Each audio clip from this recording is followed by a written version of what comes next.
అందరినీ ఎక్కడికి వెళ్ళి ప్రకటించున్నాడు స్వార్థని? సర్వ సృష్టికి వెళ్ళి అన్యుల మధ్యలోకి వెళ్ళి వెలుగుగా ఉండునట్లుగా నా సువార్తని వారికి బోధించబడ్డాడు. ఏంటి అనే సువార్త? సువార్తనంటే తిరిగి జరిపించు, ఈ శరీరం అనే బాండేజ్ నుంచి బయటకు వచ్చి క్రీస్తు అనే ఒక రాజ్యములోకి, లేకపోతే పరిశుద్ధాత్మ యొక్క రాజ్యములోకి, లేకపోతే తండ్రి రాజ్యంలోకి నువ్వు ప్రవేశించు.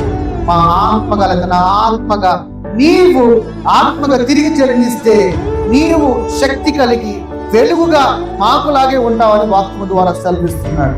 భూదిగంతముల వరకు అంట.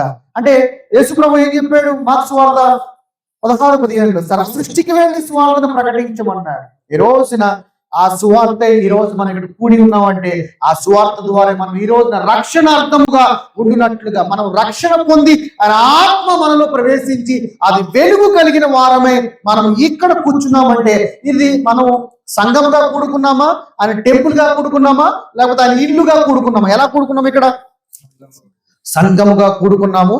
ఎక్కడ కూడుకున్నాము? ఆయన సంఘముగా చెప్పండి. ఎక్కడ కూడుకున్నాము?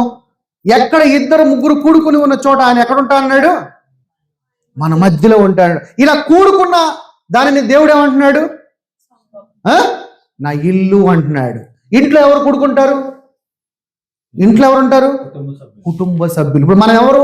తండ్రికి కుటుంబ సభ్యులము, ఆయన పిల్లలము, ఆయన కుమారులము. ఎక్కడైతే దేవుని ఆత్మలు కూడి ఆయనను మహిమపరుస్తాయో, ఆయన ఘనపరుస్తాయో అది నా ఇల్లు అంటున్నాడు. కానీ మనం అనుకుంటాం గుడికి ఎక్కువ ప్రిఫరెన్స్ ఇస్తాం. గుడి అంటే గోడలు కాదు, గుడి అంటే దేవుని ఆత్మగా నీవు కట్టుకున్న ఆయన ఆలయము.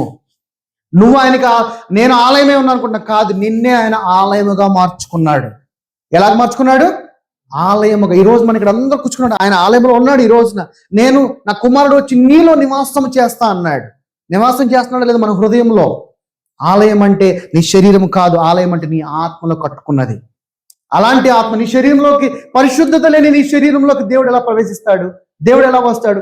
దేవుడు రాడు, దేవుడు ఉండలేడు కూడా. ఎందుకంటే మన శరీరము అపరిశుద్ధమైనది, పాపముతో కూడినది. అందుకనే నువ్వు తిరిగి జన్మిస్తే నువ్వు నా ఆత్మగా జన్మిస్తావు కాబట్టి అదే నా నిజమైన ఆలయము.